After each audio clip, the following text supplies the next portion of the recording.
All right, quiet on your shit, everyone. Quiet on the shit. Quiet on the shit. And we're back with video number 2.3 or 3.2 out of 830. If you read the description of our last video, you'll know that this was supposed to be our second video, but the third video... Here we go. Yep, that's what happened. In case you didn't read the title, before clicking on our lovely faces, this video is about mechanics. We thought it would be best consumed if... So, to make this video a bit easier to consume, we're going to structure it as if you were actually building a character in Synestria and the steps you will go through and the things you will be learning along the way. However, we have already gone over the races that exist in Synestria. You can see those in our previous video. Something unique about Synestria is that none of the traditional Forgotten Realms races are present there. It is all completely homebrewed races that are there. That being said, not every class is completely new. There are 4 new classes that we have curated ourselves, mainly this one. He's really the brains behind all of that. But that the rest of the team has been playtesting relentlessly. That being said, there are some classes, like races, from the traditional Forgotten Realms setting that do not exist in the Synestria setting. And Jay, I would like you to tell the viewers what classes you have cut. Rangers suck. It's PSA. The world deserves to know. I'm sorry for all of you who are really fighting to make sure that they don't suck and you want to believe that everything's okay, but stop. I'm not strong enough to take the mic from him all the time, but just so you guys know, Ranger was the first class I ever played. And she hated it. So I took what made the Rangers interesting to me and what I wanted to come out of that class and made it into a whole class, which we'll talk about in a minute. And then my friend, who we've known for a very long time, also took what he found interesting about the class, which was actually different than what I found interesting about the class, and made it into its own class as well. So both of those classes will be playable, which will allow you to pretty much run the whole gambit of what you wanted the Ranger to be, but it'll work this time. Then, beyond that, clerics are kind of iffy because if you saw our first video, the gods are dead, so that's complicated. They exist, but not on purpose, and most of the time it's in dungeons, like jails for being heretics or pagans. And paladins are also interesting in my world. They're very different as well. Rather than being invoked by gods, they invoke concepts, like words of power, basically, that give them their power. It's like an oath to themselves or to the universe that they'll encapsulate certain ideals. So, let's say you've seen the second video, you've chosen your race, and now you're ready to build your class and you know what you're not allowed to do, Rangers. Next, you're going to want to know what you can play. So pretty much like he said, everything he mentioned, everything's a little bit different. Paladins don't have an oath to a god, they have rather an oath to an idea or a philosophy. And clerics, while they can still exist, gods are really dead right now, so it's gonna be hard to be a cleric. It's trying times for being a cleric. Other than the normal Forgotten Realms classes that you can play, we have 4 new homebrewed classes. And I would personally love to start with the archers.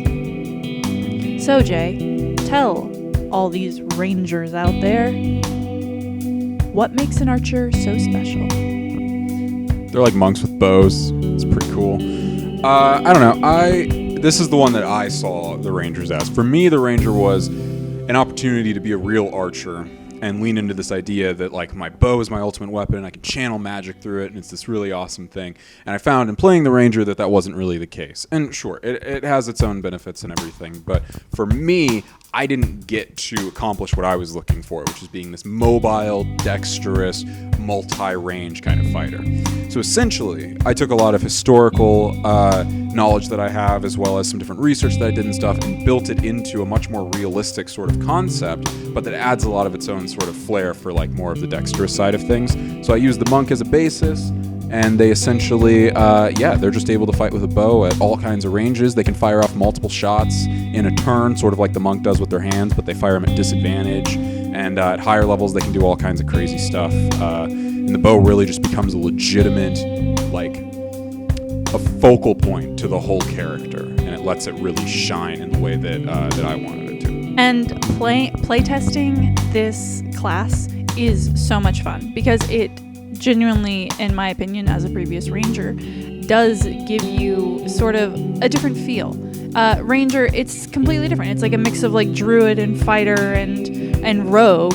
So if you've played the ranger and you found that it was lacking in what you wanted, then we took all the things that we personally found we wanted from the ranger class that it didn't offer, and like you said, we put it into this class, and it's been a lot of fun. There's also no magic, which was something that was really important to me. I wanted you to feel capable with the bow without needing to have magic to do that, but you still can do some of the crazy stuff.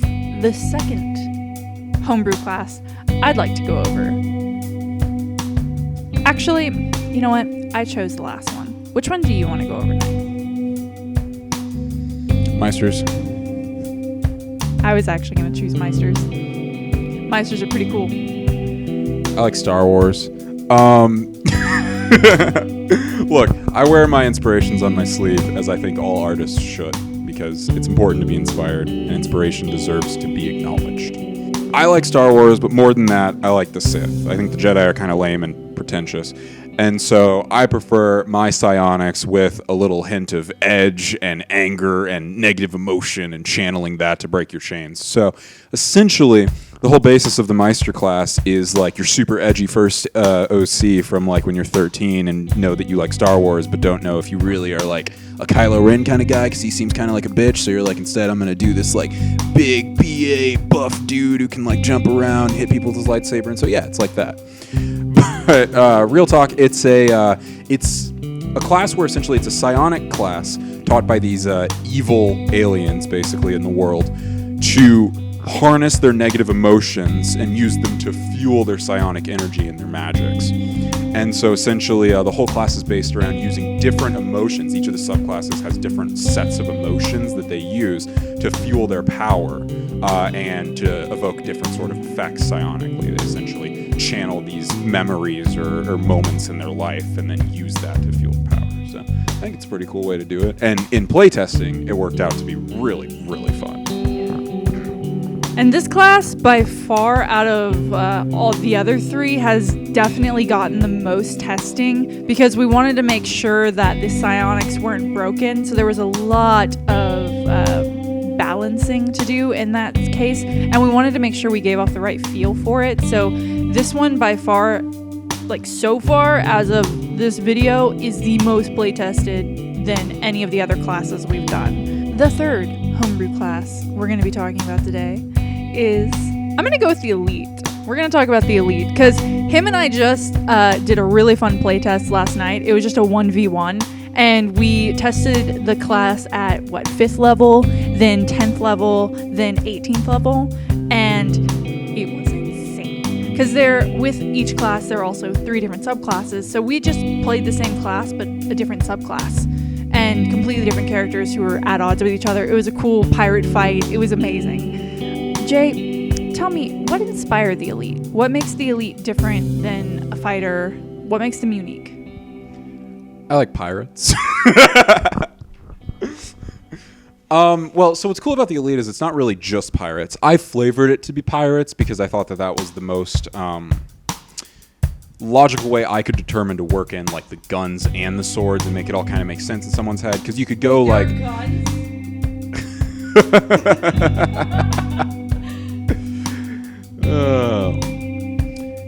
It's like a gunfighting, sword fighting kind of class. Originally, we were fencers back in the day. And so basically, I wanted a class for a very long time that was capable of evoking that feeling of being martially superior to your foe, especially in single combat. And in a lot of cases, I tried with like the Battlemaster Fighter, I tried with like a Vengeance Paladin, and like it gets close, but you just never really feel martial you feel mostly augmented by like powers and stuff, magics and things. And even as a Battlemaster fighter, it's more dirty tricks. I want just like pure skill, like combat skill. And the elite is basically just the amalgamation of that, the culmination rather.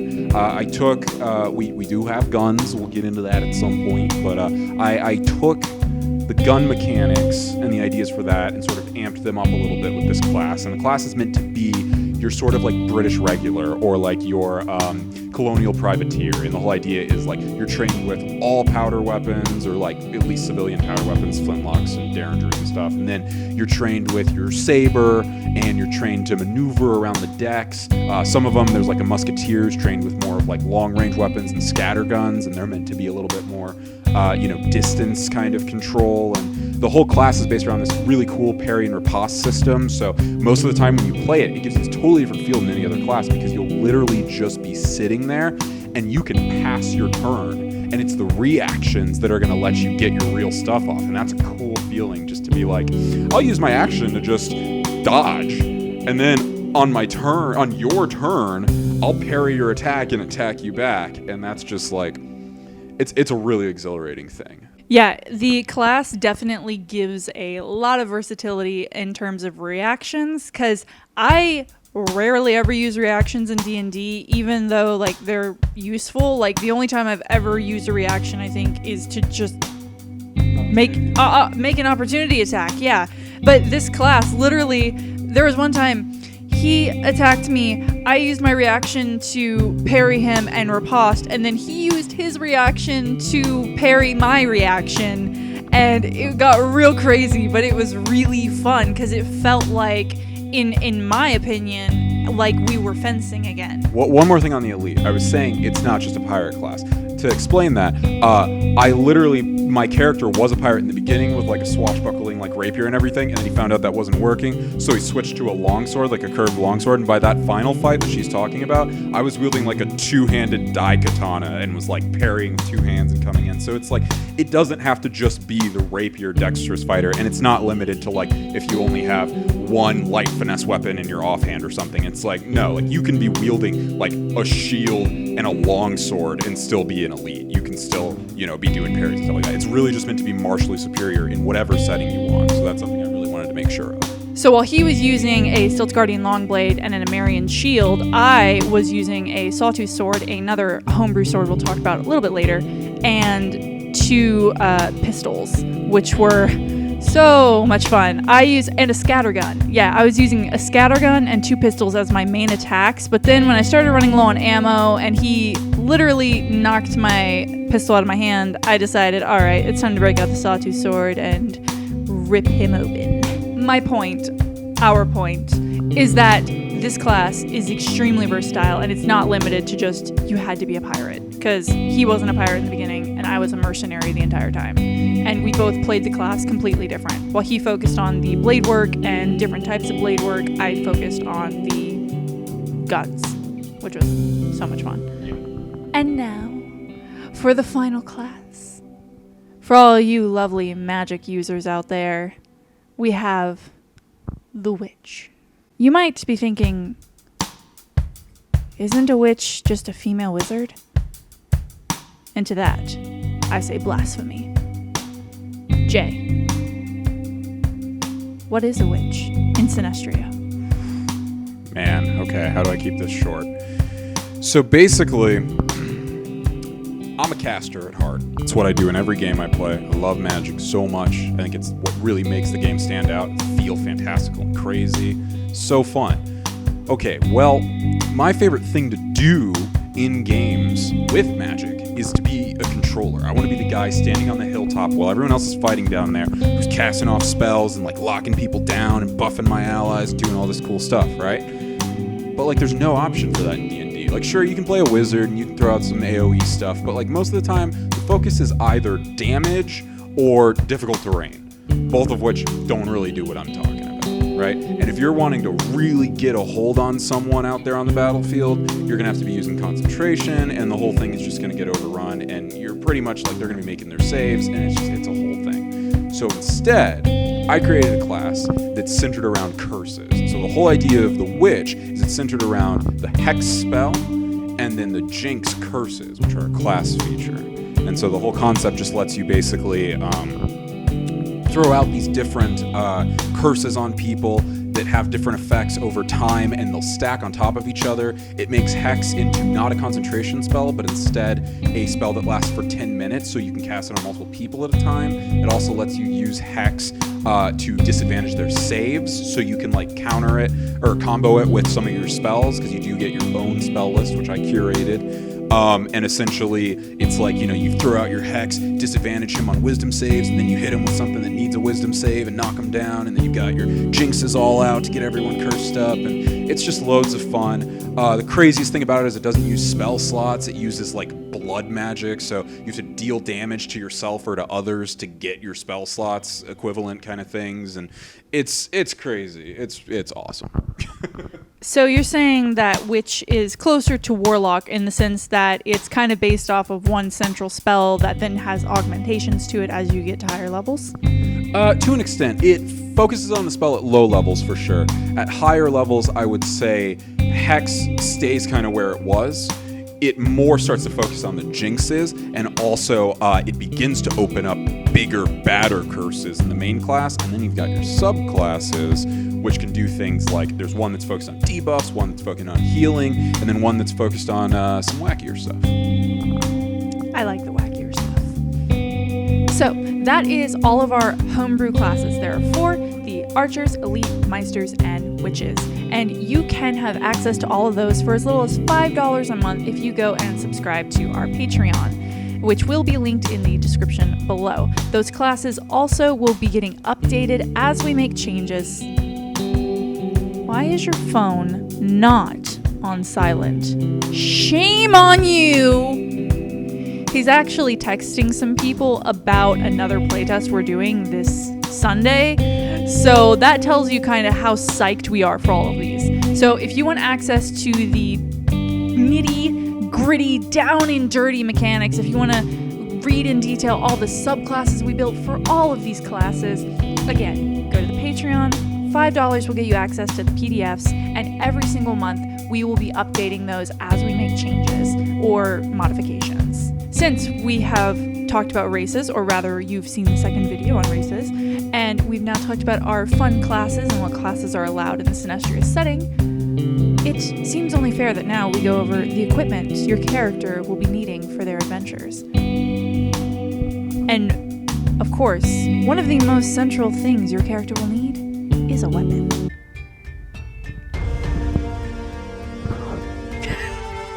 So the weapons I'm definitely most excited about are the firearms.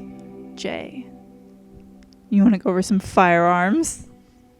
There are guns in this setting? Oh my god. Yeah, okay, so big thing, right? It's the second age. We're getting in the age of piracy. We're getting in the age of like machinations and stuff. Magic's not like been thrown to the wayside. Magic's still extremely powerful, but it's been powerful for a long time. And so it's time, or at least some people, mostly Healdens, have determined that it's time to change the tides, so to speak. So, take that tide and turn it into like poof, that tide. So the firearms in this setting are devastating, and it's mostly to combat magic users and dudes in plate armor and stuff like that, but for the most part it's about magic users. On average, you're going to be looking at a gun dealing no less than 3 dice of something, and they hit hard, and they're meant to, because they're real guns. You're firing pellets at supersonic speeds. There are 2 different types, civilian and military. So all your little pistols and stuff are going to be in civilian, and all your like long rifles and scatterguns and stuff like that are going to be in military, and they come as proficiencies. So certain classes may be able to get a hold of these proficiencies. I'm also considering making a feat at some point for them as well. But yeah, there's also a few different new features, weapon features that now go into it. So stuff like point blank, for example, the guns don't have disadvantage at short range because they're freaking guns. I dare you to try to take one out of my hand before I shoot you. And not you specifically. I love you guys. I'm just talking about in general, you know. And also, some of them, instead of being loading, where you can only fire them once per turn, they're reload based, so you can use an attack action to load them again and fire again. But yeah, those are firearms in a nutshell in Synestria. On top of firearms, we also have some specific weapons. Throughout history, we have seen that different cultures will adapt their weaponry to, their culture, to their fighting styles. And similarly, we have done that in Synestria. For example, Amarians have this very fluid kind of dancing style, and because of that, they've adapted their shields to be more like a gauntlet, like a parrying gauntlet. And their gauntlet also can allow them to make grapple checks to push people down, right? Yeah, to push people down, and they can also use it to try and disarm people. There are different types of shields for different types of combat. So the buckler is one of the smallest shields, and not going to give you much of an AC bonus, but it does give you something. The heater shield is a bit bigger, and it gives you a bit more protection, and it gives you some fun abilities, some fun special actions.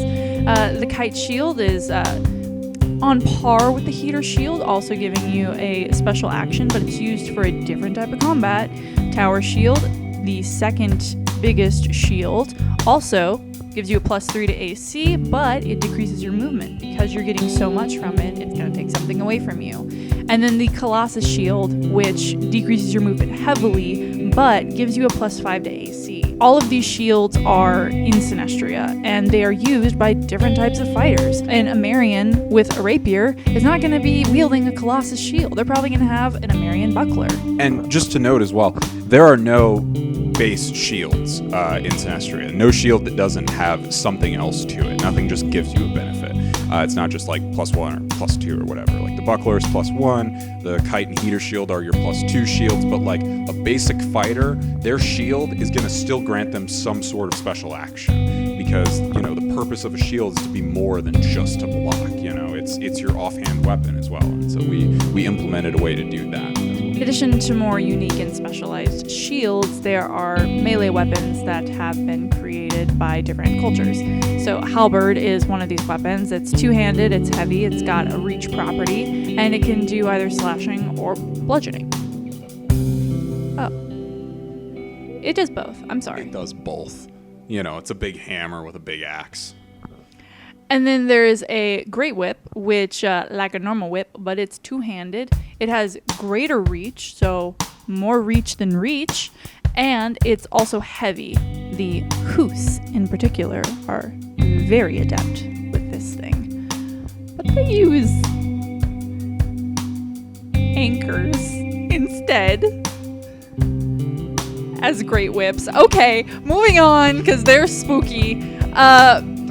He already talked to you guys a little bit about the Stilts Guardian Longblade, and I'm going to tell you all about the Sawtooth Straight Sword, because honestly, it's really cool. It's a heavy weapon, but it's also versatile.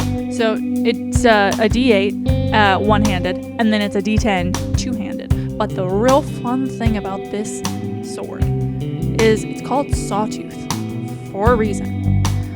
Like a sawtooth, it's got little divots on one side.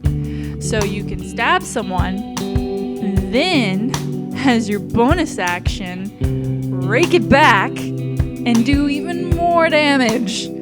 That is honestly how I did a lot of my damage to his character last night when I wasn't using the guns and the firearms, was with this sword. Because even though she was dex based, this weapon was just really useful. Because when I hit with it, I not only did a D8 or D10, depending on if I had it wielded in one or two hands, but also, once I hit, I could just use my bonus action to yank it right back and do more damage. And that was a lot of fun.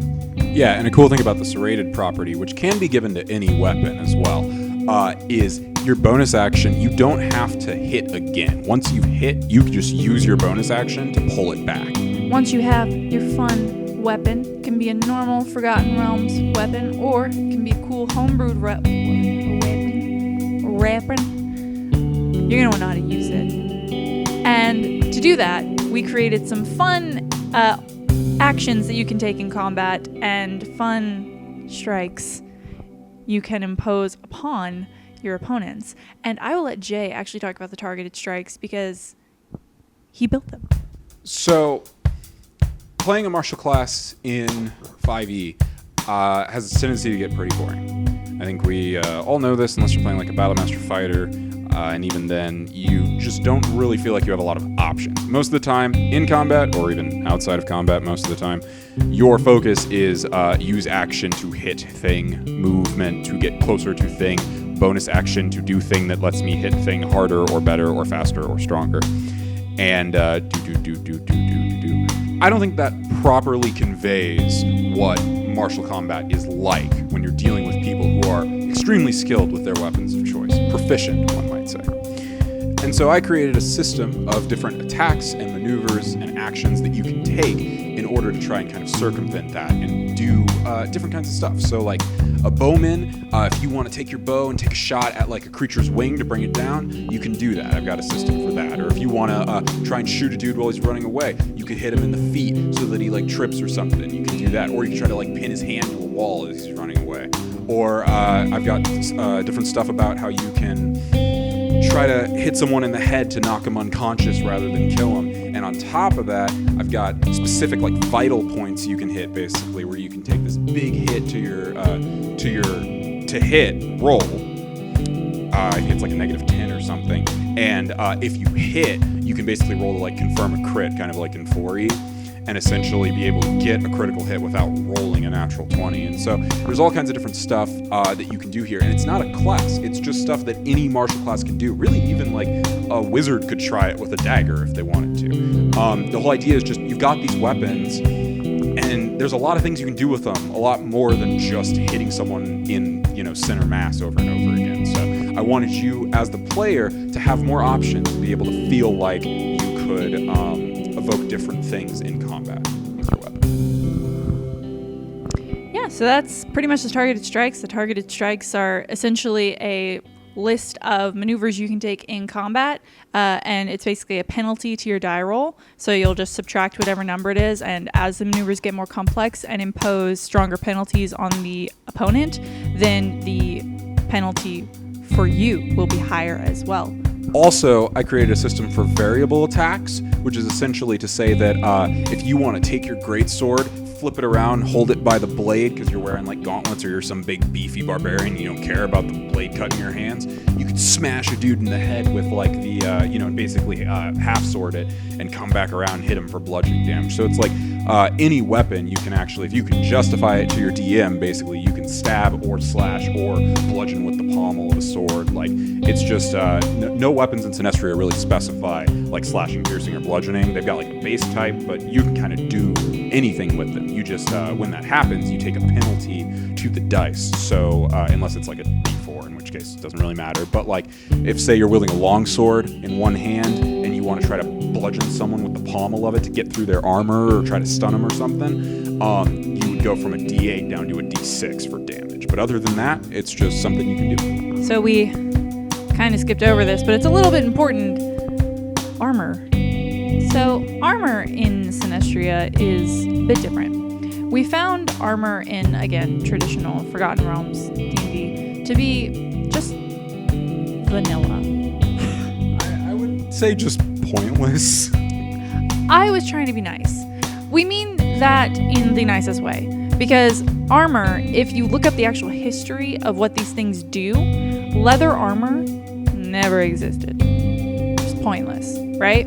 So in Synestria, we tried to make it more realistic by actually taking things that we know from history to be true about these armor types and how they were made and what they actually do, and apply that to the game so that we could get more realistic warfare kind of feel.